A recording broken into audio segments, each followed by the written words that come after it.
Salut à tous, on se retrouve pour l'épisode 2915 du Zap Image. On commence aujourd'hui, ce vendredi 26 avril avec des anniversaires. On peut voir par exemple que Thiago Almada, jeune joueur argentin de l'équipe de Atlanta United aux États-Unis, fête aujourd'hui ses 23 ans. Par exemple Ruben Aguilar, défenseur droit du côté de Lens, il fête aujourd'hui ses 31 ans. Et également l'Atlético Madrid, l'équipe espagnole, donc ce grand club fête aujourd'hui ses 121 ans d'existence. On continue, on va parler maintenant de ce qui s'est passé lors de la soirée hier soir. Il y avait un match de Première Ligue. Brighton contre City et sans souci City s'est imposé, en plus une grosse victoire 4-0. Kevin De Bruyne, magnifique but de la tête plongeante pour De Bruyne. Phil Foden doublé et Julian Alvarez a été buteur. Donc on se dit voilà, City a marqué 4 buts, Haaland n'a pas marqué. Qu'est-ce qu'il a fait?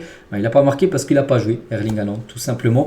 Donc voilà, bon après ses coéquipiers bien sûr ont fait le taf avec cette belle victoire 4-0. Donc les stats, plus de 14 tirs, 6 tirs cadrés et 4 buts inscrits pour Manchester City. Donc voilà, match à sens unique, seulement 35% de possession de balle pour l'équipe de Brighton. Au classement, ça donne quoi avec cette victoire hier de City? City passe devant l'équipe de Liverpool et revient un point derrière l'équipe de Arsenal. Donc, mais bon, City, les gars, ils ont 33 matchs joués et Arsenal, Liverpool, 34 matchs. Donc voilà, City, il leur reste 5 matchs à jouer. Donc si City gagne leurs 5 derniers matchs, City sera sacré champion de Première Ligue. Et c'est quoi le programme concernant les 3 premiers voilà, pour cette fin de saison? Donc Arsenal, les gars, donc déplacement compliqué là dans quelques jours du côté de Tottenham. En plus, c'est le derby du Nord de Londres. Voilà, c'est toujours un match spécial. Donc voilà, ça va être compliqué. Et puis ils ont aussi un déplacement compliqué lors de l'avant-dernière journée du côté de Manchester United d'Arsenal. Donc ils peuvent lâcher des points. Donc l'équipe de Manchester City, pour moi, c'est eux qui ont le calendrier, on va dire, le plus abordable, entre guillemets, avec Nottingham Forest, Wolverhampton, Fulham, Tottenham, les gars, qui va jouer de toute façon aussi contre Liverpool. On joue contre les 3 premiers là. Et West Ham à l'extérieur du dernier match. Et Liverpool qui a un peu décroché. Liverpool, ça va être compliqué pour eux de remporter le championnat. Mais voilà, entre les 2 premiers, Arsenal et City, ça sent très très bon pour Manchester City pour gagner ce championnat. Et Manchester City hier a inscrit de nouveau 4 buts. Et regardez, sur les 4 derniers matchs, en bas à droite, 31e, 32e journée, 33e à droite là, et 34e journée, ils ont marqué au moins 4 buts sur 4 matchs d'affilée. Donc voilà, félicitations à eux. Ils avaient déjà fait cette performance, les gars, en mai 2022, donc il y a 2 ans. Arsenal avait réalisé cette performance en mars 2024. Mais avant, les gars, City Arsenal, il fallait attendre Manchester United en 2001. Ça faisait plus de 22 ans, en gros, qu'on n'avait pas vu une équipe enchaîner 4 matchs de Première Ligue avec au moins 4 buts inscrits. Manchester City est en train de le faire là avec ses 4 dernières rencontres, avec beaucoup de buts inscrits. Et Manchester City donc, a écrasé Brighton 4-0 et est invaincu lors de ses 18 derniers matchs de Première Ligue. C'est pour ça qu'ils finissent souvent très très fort Manchester City. C'est pour ça que c'est les grands favoris pour remporter ce championnat. On va parler de certainement le joueur, en plus j'en ai parlé il y a quelques jours, celui qui devrait être élu meilleur joueur de Première Ligue en fin de saison, c'est Phil Foden. Et Phil Foden doublé pour lui. Donc ses stats cette saison, toutes compétitions confondues, on monte au total à plus de 52 matchs. Donc Première Ligue, Ligue des Champions, FA Cup, tout ça. 24 buts et 12 passes décisives. Donc les stats sont incroyables bien sûr. Pour Phil Foden, regardez les derniers matchs de Phil Foden, c'est incroyable les gars. On peut voir des triplés, on peut voir des doublés, on peut voir des passes décisives. Quasiment chaque match les gars, il a été décisif, je crois bien. Il n'y a pas un match où il n'a pas marqué ni de passe D, donc incroyable bien sûr. Phil Foden, et Phil Foden en Première Ligue, parce que là les stats là, 24 buts et 12 passes D, c'est toute compétition confondue, mais seulement dans le championnat anglais, c'est 16 buts et 7 passes décisives. Donc oui, il nous réalise une saison exceptionnelle certainement. Oui, c'est en plus j'en ai parlé il y a quelques jours, c'était sa meilleure saison en termes de chiffres depuis le début de sa carrière. Et Phil Foden les gars, avec son nouveau doublé, ses 2 nouveaux buts en Première Ligue, il monte son total à 50 buts inscrits du côté de la Première Ligue depuis qu'il a commencé sa carrière de footballeur à seulement 23 ans et 333 jours. Tiens, bientôt c'est son anniversaire là. D'ici une dizaine de jours pour Phil Foden. Donc il a marqué, je dis, 50 buts en Première Ligue et aucun sur penalty, que dans le jeu. Hier, il a marqué un sublime coup franc. Bon, ça a été bien aidé par le mur les gars qui s'est complètement écarté. Bref, il a délivré aussi 26 passes D qu'on peut rajouter les gars avec les 50 buts qu'il a inscrits du côté du championnat anglais. On va parler de Kevin De Bruyne parce qu'il a marqué de la tête et c'est très rare de voir De Bruyne marquer de la tête, c'est simple. Jamais il a marqué en Première Ligue de la tête. Voilà, chose faite pour Kevin De Bruyne. En plus, une très belle tête en pleine lucarne. Donc voilà, des images de Kevin De Bruyne. Pourquoi il marque très rarement de la tête? Parce que souvent c'est lui qui centre. C'est lui qui donne les caviars du côté de Manchester City. Et pour un coup, c'est lui qui a reçu ce ballon de la tête. Une petite info aussi concernant Jack Grealish. Nouvelle coupe de cheveux de Jack Grealish. On peut voir qu'il a changé de coupe, bien sûr, le joueur anglais. On va parler de Rodri qui a joué. Rodri est vaincu sur ses 69 derniers matchs en 455 jours avec Manchester City. Bon, c'est vrai qu'il y a eu l'élimination contre le Real Madrid, mais c'est pas non plus une défaite parce que ça s'est joué au tir au but. Donc à la fin de la rencontre, il y avait match nul en gros, donc c'était pas une défaite bien sûr. Donc 69 derniers matchs, aucune défaite. Pour City, quand Rodri bien sûr joue lors du match. Côté Brighton, donc ils ont pris une sacrée correction, c'est avec Brighton les gars, ils n'arrivent pas. Contre City, c'est quasiment à chaque fois défaite. Un coup ils ont gagné 3-2, bon c'était en 2020-2021, sinon regardez tous les résultats. Away ou home, donc c'est-à-dire soit à domicile ou à l'extérieur, on peut avoir des 0-5, des 4-0, des 3-0, des 0-4, voilà, que des corrections à chaque fois. Brighton ils prennent. Contre Manchester City, voilà tout ce qu'il y avait à dire du côté de la Première Ligue pour l'unique match qui avait lieu hier soir. On prend la direction de l'Italie, il y avait une rencontre hier, donc c'était entre Udinese et l'AS Roma, mais cette rencontre les gars a été jouée seulement 19 minutes parce que ce match avait été arrêté il y a à peu près 2 semaines parce qu'Evan Ndika, souvenez-vous, il avait eu un malaise. On a eu très peur, il était parti à l'hôpital, donc du coup le match avait été interrompu, il restait 19 minutes à jouer, et du coup il y avait un partout quand le match a été arrêté. Du coup l'AS Roma s'est imposé de 1, ils ont marqué un but à la 95e minute de la rencontre lors de ce match qui a eu seulement 19 minutes pour finir cette rencontre. Donc voilà tous les changements déjà, regardez côté AS Roma les gars, parce que bien sûr les entraîneurs pouvaient remettre des autres joueurs pour jouer les 20 dernières minutes de la rencontre. Donc regardez tous les changements qu'il y a eu. Donc regardez le dernier, le but, 95e minute de jeu, Cristante sur une passe D de Paulo Dybala en toute fin de match, et surtout une victoire très importante pour l'AS Roma pour se qualifier bien sûr pour la future Champions League. Donc du coup les stats complètes de ce match qui s'est joué en 2 semaines on peut dire. Donc voilà concernant cette rencontre on va dire très très spéciale. Donc félicitations bien sûr à l'AS Roma, comme j'ai dit, une victoire qui va compter beaucoup pour jouer la future Ligue des Champions. Hier c'était aussi un retrouvailles entre 2 anciens joueurs maintenant qui sont coachs. Donc Daniel De Rossi, le coach de l'AS Roma, et Cannavaro, le coach de Udinese. Il était en poste là depuis 3 jours. Objectif pour lui, maintenir Udinese en Serie A. Bon, là, c'est mal parti avec la défaite hier. Mais voilà, les deux avaient gagné la Coupe du Monde 2006 et les deux maintenant sont coachs du côté du championnat italien. Et au classement, ça donne quoi? Donc l'AS Roma à la 5e position. Donc l'AS Roma avec cette victoire importante prend maintenant 4 points d'avance sur l'équipe de l'Atalanta Bergame. Ils sont un petit peu décrochés, mais pas les gars, c'est les 5 premiers. On peut voir que des bleus là, c'est les 5 premiers en Ligue des Champions. Donc c'est pour ça que l'AS Roma, c'était important de s'imposer. Donc l'Atalanta actuellement 6e et Udinese les gars 17e. Donc c'est toujours au même nombre de points avec Frosinone. Donc voilà, il reste plus que, on a 33, il reste plus que 5 journées du côté du championnat de Serie A. Du côté de l'Europe, aujourd'hui il y a du football.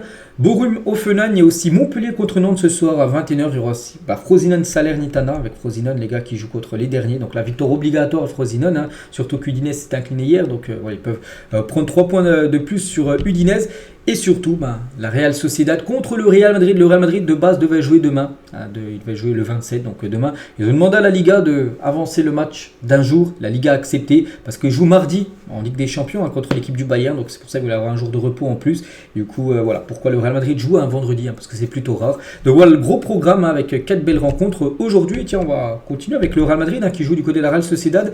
Et voici les joueurs convoqués à noter. Il y a des absents. Donc Courtois là-bas, on savait déjà. Mais Ferland Mendy et Bellingham ne sont pas là. Bellingham, je crois qu'il avait des problèmes gastro-entérites. Il a mal au ventre. Il a loupé l'entraînement hier. Je pense que c'est à cause de ça, parce qu'il n'est pas suspendu. Pas de blessure. Donc c'est juste parce qu'il est malade. Et Mendy, on ne sait pas. Mendy devrait, il n'est pas là ce soir, mais devrait être apte à tenir sa place pour le match mardi contre le Bayern. Donc voilà les 4 joueurs absents. C'est quand même normalement 4 titulaires indiscutables du côté du Real Madrid. Et toujours du côté du Real, même s'il n'est pas dedans, Lunin qui est pas Franck qui est un gardien. Mais Thibaut Courtois, les gars, est de retour à l'entraînement avec le Real Madrid. Donc ça, c'est bien sûr une très bonne nouvelle. Il pourrait peut-être même rejouer, les gars, le 4 mai prochain contre Cadiz. Il pourrait peut-être faire son retour. Thibaut Courtois, il a toujours joué 0 match cette saison. Il était blessé en tout début de saison. Donc il était revenu, il était proche du retour. Puis il avait une rechute. Et du coup, voilà, là, il est peut-être rétabli pour sa 2e blessure. Et voilà, peut-être le 4 mai prochain, d'ici 2 semaines, les gars, on pourra le revoir et peut-être jouer son premier match de la saison. Thibaut Courtois, bien sûr, mardi, ça sera lui, bien sûr, dans les buts contre le Bayern Munich. Et Toni Kroos évoque la méthode d'Ancelotti pour motiver son groupe jusqu'à la fin du championnat, parce que le Real est quasiment champion, en plus avec la victoire là, la semaine dernière contre le Barça. Donc ce soir, s'il gagne, ils se rapprocheront encore plus, bien sûr, du titre. Il est venu nous voir dans le vestiaire avant le match contre Mallorca et nous a dit que si on gagnait, le titre était assuré. Après le match, il nous a dit: je vous ai menti, mais si vous gagnez le Classico, on gagne le titre. Pour ensuite nous dire après le Classico: premièrement, félicitations. Deuxièmement, on sera champion lorsque nous battrons la Real Sociedad ce soir. troisièmement, 2 jours de repos. Donc voilà ce qu'il a pu dire. Hein. Donc peut-être ce soir, si le Real Madrid s'impose, il dira donc je vous ai encore menti, il va falloir gagner le prochain match de Liga qui sera contre Cadiz. Hein. Ça sera entre les deux matchs du Bayern. Il y aura ce match que de Cadiz. Donc voilà, mais bon, pour le Real Madrid, hein, normalement, ça devrait le faire, bien sûr, hein, ce titre de champion de Liga. On continue, on va parler cette fois-ci de l'équipe de Chelsea et d'après Time Sport, donc c'est un journal britannique, hein, Pochettino, le coach, hein, pourrait quitter Chelsea si son club venait à ne pas se qualifier au sein d'une compétition européenne à la fin de la saison. Donc même pour l'Europa Conference League, hein, pour l'instant ils sont loin, l'équipe de Chelsea, ça s'annonce très mauvais, on peut dire. Donc voilà, s'il n'y a pas de Coupe d'Europe la saison prochaine, Pochettino, ça sera fini. N'oubliez pas que cette saison, déjà ils n'ont pas joué de Coupe d'Europe.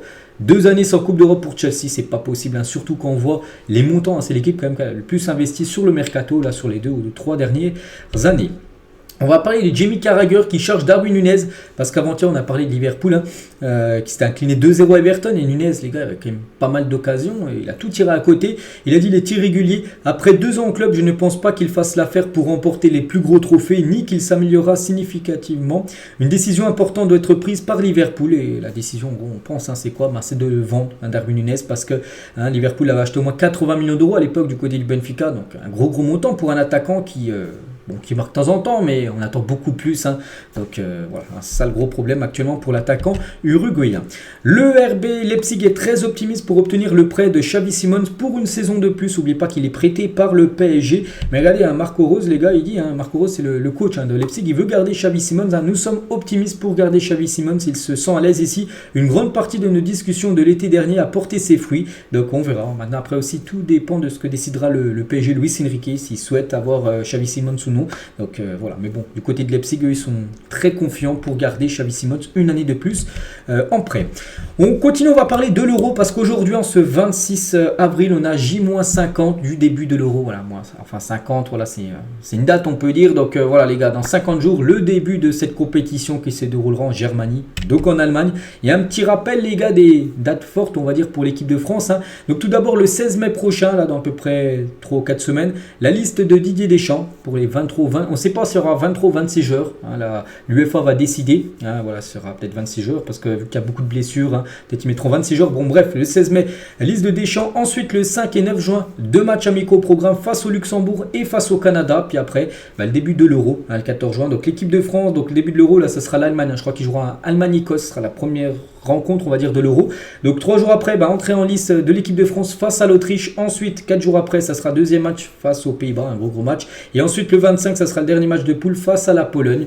Puis après, on verra s'il y a les huitièmes, les quarts, enfin, le plus loin possible. Donc la finale, les gars, c'est le 14 juillet 2024. Hein. Donc voilà, concernant cet Euro, on espère que ça se passe le mieux, hein, pour l'équipe de France. On se souvient lors du dernier Euro en 2021, échec dès les huitièmes de finale, hein, contre l'équipe suisse. Au tir au but, on espère bien mieux, hein, voilà, pour 7 euros. Et toujours tiens avec l'équipe de France, donc là rien à voir avec l'Euro, tout ça, mais après l'Euro, donc il y a un match et c'est officiel qui vient d'être annoncé. L'équipe de France recevra Israël le jeudi 14 novembre prochain au Stade de France, donc ça sera un match amical, voilà, qui est prévu. Voilà, tout est dit, les gars, concernant cette rencontre. On va parler d'un nageur qui pourrait jouer l'Euro, hein, parce qu'il a été bon lors de la dernière trêve, souvenez-vous, il a même été buteur contre le Chili, hein, lors du France-Chili qu'il y avait eu au Vélodrome. Hein. C'est Youssouf Fofana, est très courtisé, le joueur de Monaco, qui a été buteur également avant-hier lors de la victoire de Monaco 1-0 contre Lille. C'est lui qui a marqué l'unique but du match.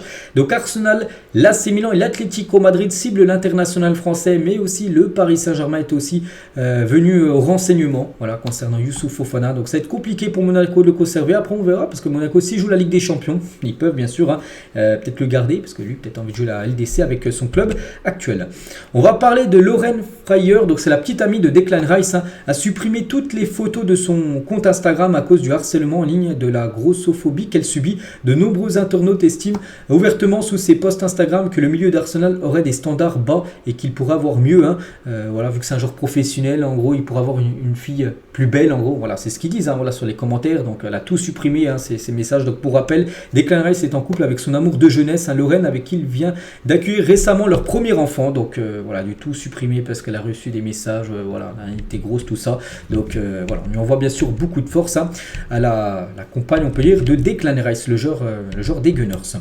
Blaise Matuidi sur la saison 2014-2015 du Paris Saint-Germain, il a dit: je pense que c'est l'une des plus belles années que j'ai vécues au Paris Saint-Germain. Voilà, avec cette équipe, avec il y avait Lavezzi, il y avait qui, Zlatan Ibrahimovic, Marco Verratti qui est encore là, ou même Thiago Silva, ou même Maxwell. Donc voilà, pour lui c'est l'une de ses peut-être plus belles années, cette version 2014-2015 du PSG.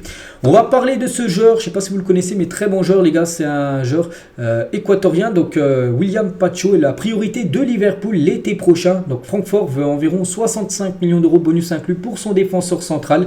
Les Reds ont déjà eu des conversations avec le club allemand et l'agent du joueur. Donc voilà, ce joueur les gars pourrait débarquer potentiellement du côté de Liverpool, peut-être pour remplacer, je sais pas, peut-être Van Dijk, parce que là vous savez qu'il y a l'après-club qui va quitter le club, et peut-être qu'il y a des joueurs qui pourraient quitter l'équipe de Liverpool.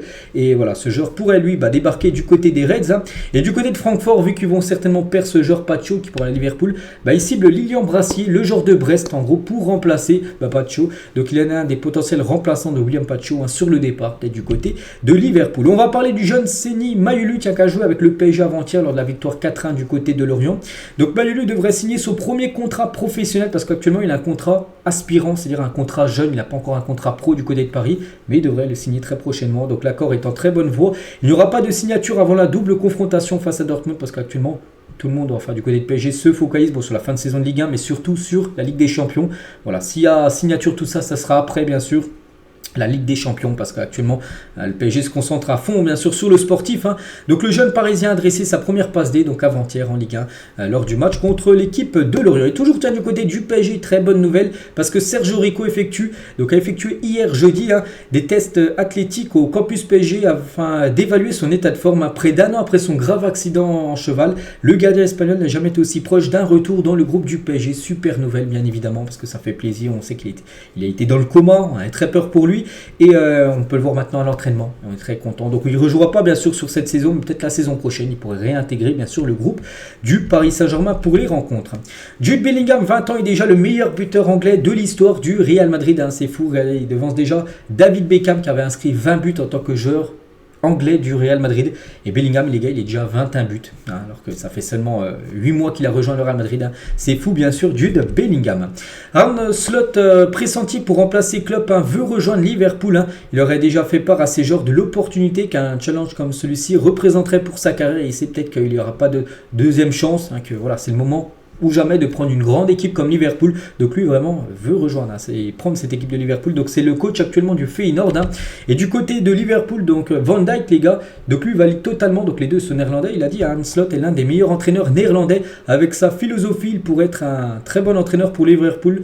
Mais nous verrons la saison prochaine. Donc voilà, Van Dijk lui les gars serait très content d'avoir Arne Slot en coach du côté de cette équipe. Tiens, on va parler d'un autre coach. On a parlé hier, les gars, je l'avais dit hier, c'était officiel tout ça. Il y a eu une conférence de presse hier de Xavi. Il expliquait sa décision de rester au Barça. J'ai changé d'avis car j'ai ressenti une confiance totale de la part du président, de la direction et des joueurs. Nous avons la force de réaliser des choses importantes et de poursuivre ce projet. Pourtant, Xavi déjà, on peut voir voilà, depuis qu'il avait annoncé, oui, c'était fini du côté du Barça. Donc 10 victoires, 3 nuls, 2 défaites. Bon, les défaites qui font tâche là lors du Classico et contre le PSG, 2 défaites d'affilée. Mais sinon, avant ces 2 défaites, les gars, il n'avait pas perdu en 13 matchs, bien sûr, Xavi.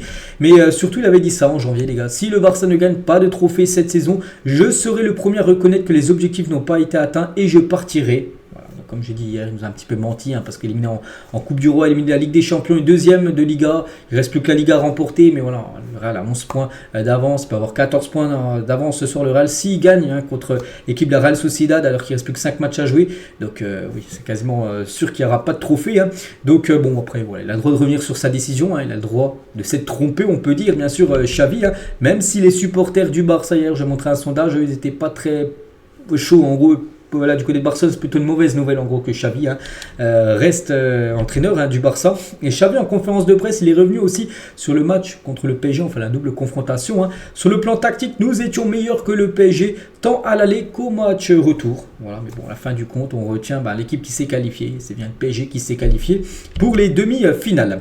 Et Ancelotti tient sur le maintien de Xavi au Barça. Donc le coach du Real, il a dit: je pense que Xavi fait un excellent travail au FC Barcelone. C'est quelqu'un qui connaît très bien le club. Donc voilà ce qu'a pu dire Ancelotti sur le maintien de Xavi du côté de Barcelone. On va parler maintenant de Kylian Mbappé. On a parlé hier Mbappé, c'était sa meilleure saison en termes de chiffres depuis le début de sa carrière. Donc je vais parler seulement au PSG, mais c'est vrai que si on rajoute avec l'équipe de France, les stats sont encore plus hautes. Donc 66 buts et passes dès cette saison, toute compétition confondue avec les Bleus et le PSG. Donc c'est vrai qu'il pourrait faire une saison exceptionnelle et gagner beaucoup de trophées. Donc déjà le trophée des champions c'est fait. La Ligue 1 normalement demain il joue contre l'équipe du Havre, sa victoire. Voilà, c'est fait, donc voilà, 2 trophées quasiment faits. Bon, après, des trophées qui vont être compliqués, Ligue des Champions compliqué, l'Euro compliqué, Coupe de France. Mais imaginez, les gars, c'est 3 trophées en plus. Donc là, déjà, ce serait sûr le Ballon d'Or, c'est sûr et certain Ballon d'Or. Et ce serait une année, bien sûr, exceptionnelle. Donc voilà, déjà, les stats, 49 buts et 17 passes dans 50 matchs avec les Bleus. Et bien sûr, le PSG cette saison pour Kylian Mbappé. Et d'après la Repubblica, donc c'est un journal italien. Donc on va vous prendre avec des pincettes quand même, parce que le PSG envisage de recruter Marcus Thuram pour remplacer Mbappé. Donc une offre de 55 millions d'euros pourrait persuader l'Inter, mais pas que l'Inter l'avait accueilli gratuitement l'été dernier. Il avait quitté Gladbach, gratos, 0 € pour rejoindre l'Inter. Donc l'Inter pourrait le vendre 55 millions d'euros, donc ce serait une grosse plus-value bien sûr. Mais voilà, d'accord les gars, Marcus Thuram et Mbappé, c'est chaud. C'est vrai que Marcus Thuram, oui, avec l'Inter, il fait quand même des bonnes prestations, mais que moi, quand je le vois avec l'équipe de France, c'est très très moyen quand même son niveau. Donc pour remplacer Mbappé, non, il faut viser bien sûr un autre joueur, je pense. Puis il y a d'autres joueurs. Bon, c'est compliqué d'avoir un joueur du talent de Mbappé, mais il y a peut-être des joueurs qui peuvent peut-être se rapprocher du talent de Mbappé. Mais Marcus Thuram, je trouve que c'est très limité voilà, pour être le successeur, on peut dire, de Kylian Mbappé. Et Mbappé, toujours, regardez, c'est Fabrizio Romano, il a dit ça aujourd'hui, les gars, Mbappé et le Real Madrid, des nouvelles, parce que là, on sait qu'il devrait bien aller au Real, mais c'est quoi les dernières infos? Donc il a dit il ne s'agit que de signer les contrats, d'autres détails sont triés, parce que il y a déjà un accord, il suffit juste maintenant de signer les contrats, puis voilà, c'est fait. Donc le timing doit être respecté. La Ligue des Champions est un facteur aussi important. C'est Fabrizio Romano qui a dit ça. Je suis convaincu que si le PSG avait été éliminé au mois de mars en 8e ou même là contre le Barça, Mbappé se serait déjà exprimé en public. Mais maintenant avec la Ligue des Champions, il veut respecter le PSG. C'est pour ça qu'en gros, que ça prend peut-être un peu plus de temps que prévu, tout simplement, parce que le PSG va loin en Ligue des Champions, et voilà, il ne peut pas dire, les gars, avant que la saison de Ligue des Champions se finisse, oui, je vais quitter le PSG pour aller au Real. En plus, qu'il peut avoir un potentiel PSG-Real en finale de Ligue des Champions. Donc il dira tout ça dès que le PSG sera éliminé, la Ligue des Champions. Enfin, peut-être aller jusqu'au bout, il peut même le dire après la finale, si le PSG gagne ou perd la finale de la Ligue des Champions contre le Real ou contre le Bayern, il faut que le PSG aussi se qualifie.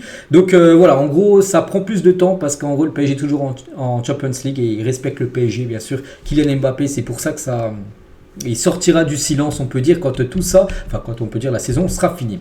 Et concernant demain, donc demain peut-être le titre pour le PSG, ça sent très très bon. Donc il n'y aura pas de cérémonie demain, il n'y aura pas de podium, tout ça, en cas de titre du Paris Saint-Germain contre le Havre. Le trophée ne sera même pas au Parc des Princes. Donc la célébration devrait être contre Toulouse lors de la 33e journée, l'avant-dernière journée.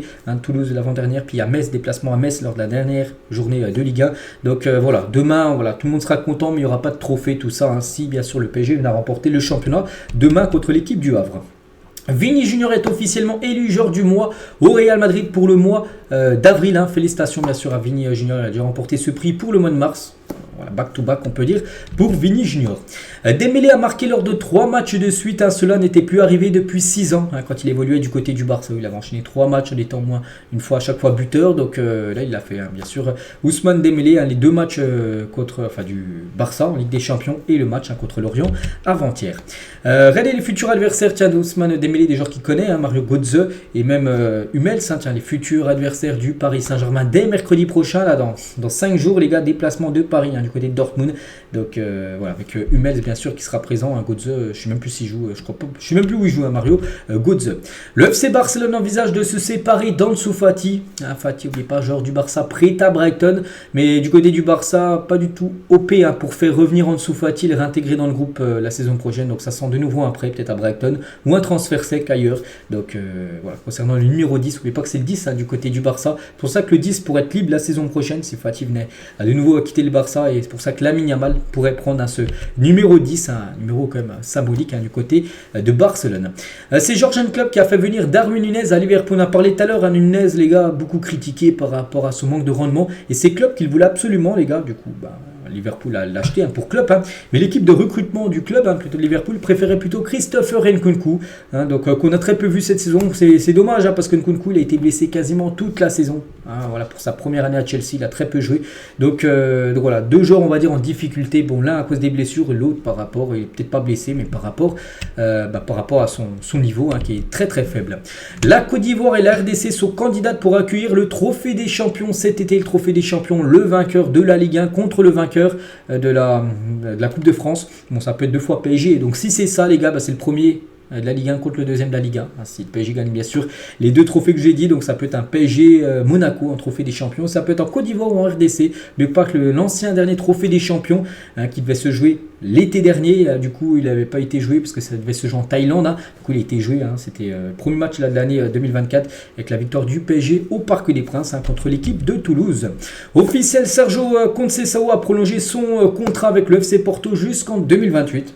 C'est signé, Conceição, l'ancien coach de Nantes, prolonge du côté de Porto. Phil Foden sur le départ de Klopp, c'est dommage que Jürgen Klopp parte. Il a été brillant, affronter son équipe n'est pas facile. Il a changé Liverpool et c'est triste de le voir partir. Je veux toujours jouer contre les meilleurs, que ce soit les meilleurs joueurs ou même les meilleurs coachs, parce que les meilleurs coachs font les meilleurs choix tactiques. Et donc voilà ce qu'a pu dire Phil Foden. Il est un petit peu déçu bien sûr du départ de Jürgen Klopp. Bradley Barcola raconte son action décisive ayant conduit au carton rouge de Araujo lors du Barça PSG. Donc il a dit: je savais qu'il allait très vite, en parlant d'Araujo. Sur cette action, je me suis dit que j'allais passer devant lui parce qu'au match aller, j'avais eu une action un peu similaire, un peu dans le même genre on peut dire, mais je n'étais pas bien passé devant, donc il m'avait rattrapé. Là je me suis dit que j'allais directement passer devant lui et je savais qu'il ne pouvait plus rien faire parce que s'il faisait faute, c'était rouge. Il a fait faute et ça a été rouge. Donc voilà, soit il faisait faute, soit je faisais le 1 contre 1 et du coup on pense qu'Araujo, comme il a pris la mauvaise décision, bon maintenant on dit ça, mais il aurait certainement dû laisser avoir confiance en son gardien parce que s'il n'y avait pas but, parce que c'était le face-à-face, Ter Stegen aurait pu sortir bien sûr le face-à-face ou même il aurait pu avoir but et voilà, mais le Barça aurait joué à 11 contre 11 et ça aurait pu bien sûr être un match totalement différent. Et Daniel Riolo par rapport à Bradley Barcola, il a dit: pour moi un crack sur ces dernières années c'est Phil Foden, Mbappé, Mahrez, Mané, Salah, Rashford, Vini, Lamine Yamal. Tu te souviens de joueurs comme Chiesa, Sané, Gnabry, Sancho, Rafinha, Félix, des joueurs de côté comme ça, il y en a plein. Barcola n'est pas un crack. Voilà, donc voilà. Tout est dit sur Daniel Riolo.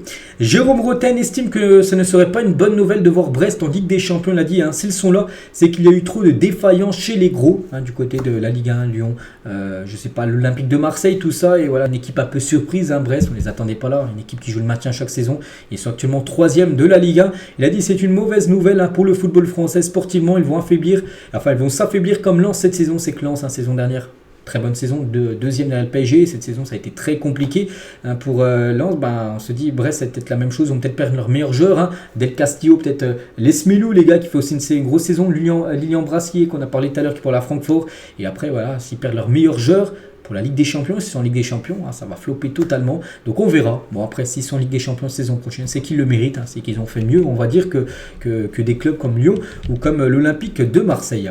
Cristiano Ronaldo à Ralf Rangnick lorsqu'il est à Manchester. N'oubliez pas que Ralf Rangnick pourrait devenir le futur coach du Bayern Munich. Je vais te dire comment on va faire. Je joue 4 matchs sur 5. Tu décides quel match je ne joue pas, mais je ne vais pas sur le banc. Je le regarde chez moi à la télé. Bon, il a mis les choses au clair avec Ralf Rangnick. Donc voilà. enfin ce qu'avait dit Ronaldo, Ralf Rangnick, le coach actuellement de la sélection autrichienne. L'Arabie Saoudite va sponsoriser la FIFA. Donc Aramco, c'est officiel, le géant pétrolier saoudien, donc voilà, multimilliardaire bien sûr, est devenu donc ce jeudi, donc hier partenaire mondial majeur de la FIFA jusqu'à la fin 2027.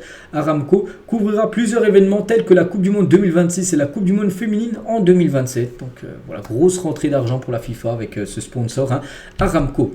Avec les nouveaux désistements attendus pour l'équipe de France Esport pour jouer les Jeux Olympiques, donc Teddy Savanier pourrait être appelé par Thierry Henry pour les JO. Il avait déjà joué les Jeux Olympiques lors de la dernière édition qui s'était déroulée, je ne sais même plus c'était où. Donc il y avait lui, il y avait Gignac en plus du genre de 33 ans, et enfin 23 ans, désolé. Et il pourrait de nouveau être appelé parce qu'on sait que l'équipe de France Esport, on attend plein de joueurs, d'Mbappé et tout ça, mais les clubs ne veulent pas les lâcher, donc il va bien falloir prendre 3 joueurs plus de 23 ans, et Savanier pourrait de nouveau être appelé parce que Montpellier, ils ont dit, il n'y a pas de souci, les joueurs. S'il y a des joueurs de Montpellier qui sont appelés, ils laisseront bien sûr leurs joueurs jouer ces Jeux Olympiques. Mbappé a maintenant marqué plus de buts pour le PSG, 255 buts avec son doublé inscrit avant-hier, que quiconque n'a jamais marqué pour Manchester United. Donc, par exemple, le meilleur buteur de Manchester United, il n'est pas à 255 buts. Pareil, Arsenal, par exemple, le meilleur buteur de Naples, il n'est pas à 255 buts. Donc Mbappé a marqué plus de buts au PSG que les meilleurs buteurs de toutes ces équipes-là. Donc, pour montrer encore une stat incroyable sur Kylian. Bruno Guimaraes aura une clause évaluée à 117 millions d'euros de fin mai à fin juin. Voilà, pendant un mois, il aura cette clause, 117 millions d'euros. Donc ensuite, Newcastle pourra le vendre au prix que le club souhaite. Donc d'après Fabrizio Romano, c'est que le PSG est intéressé par Bruno Guimaraes. Donc on verra s'il va rester à Newcastle ou quitter l'Angleterre ou rester en Angleterre, mais dans une autre équipe de PL. Officiel, Fernando Muslera, 37 ans, met un terme à sa carrière internationale avec l'Uruguay, 133 matchs avec la sélection pour le gardien, je crois qu'il évolue du côté du Galatasaray.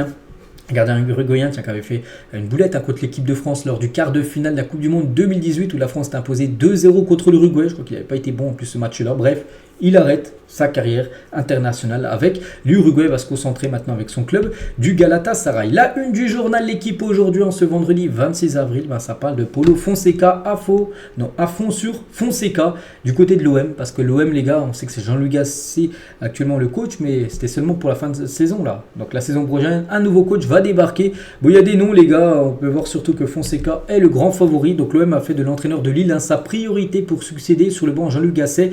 Mais les pistes menant Sergio Conceição et Franck Hez ne sont pas écartées. Bon, Sergio Conceição, on a parlé tout à l'heure, il a été prolongé. Après, il peut toujours débarquer du côté de Marseille, mais il a été prolongé, donc on le voit rester à Porto. Sinon, il y a Franck Hez, le coach de Lens aussi, qui est une option, on peut dire, du côté de Marseille. Mais quand même, la plus grosse option reste quand même Paulo Fonseca, surtout qu'il est en fin de contrat avec Lille, en fin de saison, le coach portugais. Donc voilà, concernant Paulo Fonseca.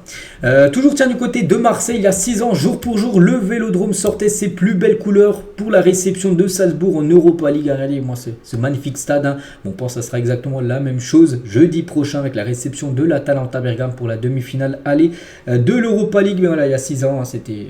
Voilà, le Vélodrome bien sûr était en fusion et Marseille n'avait pas été qualifié il y a 6 ans, c'était en 2018 pour la finale de l'Europa League, malheureusement perdu contre l'Atlético Madrid.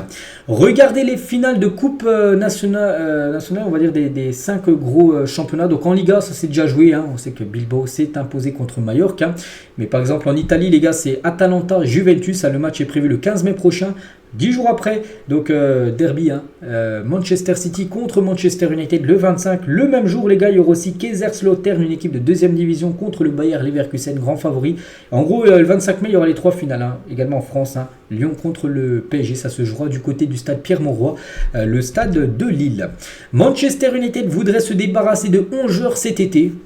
Voilà, des joueurs importants, des joueurs en plus qui ont été achetés cher, je pense à Casemiro, je pense à qui d'autre, à Harry Maguire, plus de 87 millions d'euros, il a été acheté. Je pense à Sancho, bien sûr, qui a été acheté très cher. Anthony aussi acheté très cher. Donc voilà, tous ces joueurs, les gars, pour récupérer, Manchester pourrait les vendre et récupérer des grosses sommes d'argent. Bon, ils vont perdre beaucoup d'argent par rapport au prix qu'ils l'ont acheté et le prix qu'ils vont revendre, parce qu'ils vont quasiment tous flopper du côté de Manchester. Et voilà, Manchester, il pourra avoir un sacré changement, on peut dire, par rapport à la saison prochaine.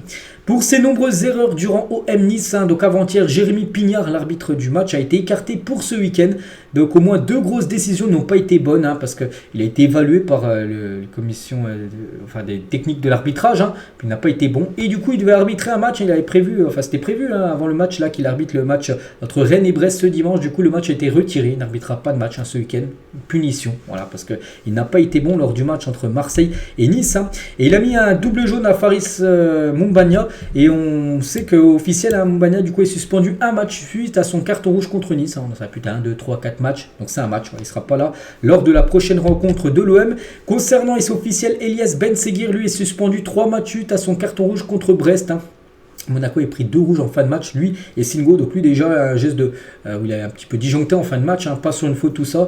Donc 3 matchs de suspension pour Elias Ben Seguir, ça c'est un coup dur bien sûr pour Monaco. Et Singo aussi qui avait pris un rouge 2 minutes après. Donc lui il est suspendu 2 matchs suite à son rouge reçu contre l'équipe de Brest. Et officiel, 6 joueurs sont également suspendus suite à une accumulation de cartons jaunes. Donc par exemple, je sais pas, un Clouche ou même Julien Le Cardinal est également suspendu pour la prochaine rencontre de Ligue 1. Jamal Musiala, donc joueur du Bayern Munich. Donc Messi ou Ronaldo, il a dit pour moi le GOAT c'est Léo Messi. C'était lors d'une interview. Donc on lui posait bien sûr des joueurs, des légendes du football. Et il a dit pour lui bien sûr c'est Léo Messi, le meilleur joueur de l'histoire du football. On va parler d'Enzo Fernandez et fin de saison pour le joueur de Chelsea blessé à l'aine. Donc c'est compliqué pour l'Argentin depuis la Coupe du Monde, c'est vrai. En plus il a été acheté très cher bien sûr par l'équipe de Chelsea.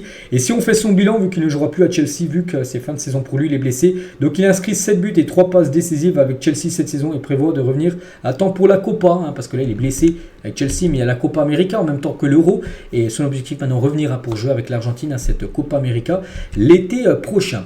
Toujours du côté de Chelsea, nouvelle coupe pour Nicolas Jackson. Il avait une coupe en plus lors du dernier match, il avait les cheveux bleus un peu, donc il a tout coupé. Voilà, Nicolas Jackson, en espérant que ça lui porte un peu chance, parce que les derniers matchs n'ont pas été bons pour l'attaquant sénégalais. Garnacho, les gars, grand fan, on le sait, de Cristiano Ronaldo. Lors du dernier match, avant-hier à Manchester, s'est imposé 4-2 contre l'équipe de Sheffield. Et on a pu voir une photo de lui où il a baissé un petit peu un coup son short. On a pu voir la marque CR7, la marque de caleçon bien sûr. On le sait que c'est un grand fan du joueur portugais. Il y a 7 ans, jour pour jour, Javier Mascherano inscrivait son premier et seul but en 333 matchs du côté du FC Barcelone. Donc en gros, c'est un penalty. Normalement c'est pas lui qui tire les penalties, mais bon, le score était déjà acquis contre, je sais même pas c'était contre qui, et en gros on lui avait laissé le penalty pour qu'il marque tout simplement un but. Donc c'était il y a 7 ans jour pour jour, Javier Mascherano.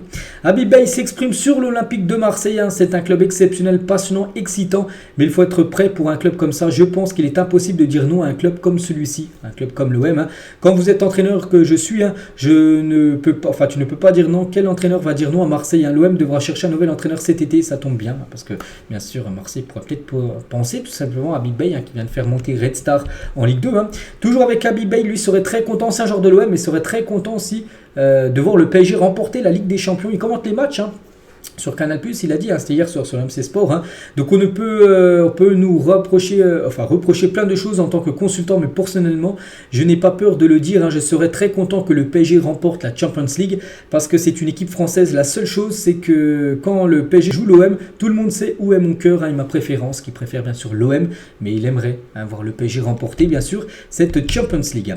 Officiel, Jean-Michel Aulas, c'est le nouveau président de la Ligue féminine de football professionnel. Voilà des nouvelles de l'ancien président de Lyon, maintenant qui est le nouveau président de la LFP, mais des filles, on peut dire.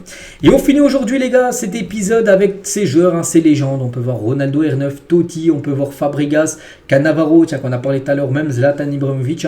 Donc ces joueurs, les gars, n'ont jamais remporté la Ligue des Champions. C'est qu'il y en a qui ont fini leur carrière, comme Bergkamp ou même Vieira. N'ont jamais remporté la Ligue des Champions. C'est incroyable. Donc voilà les gars ce qu'il y a à dire aujourd'hui. J'espère que ça vous a plu. Donc on se retrouve nous tout à l'heure. Il y a l'After Zap Image à 15h sur ma chaîne secondaire et demain bien sûr sur cette chaîne pour le prochain numéro. Bonne journée à vous et à plus tard.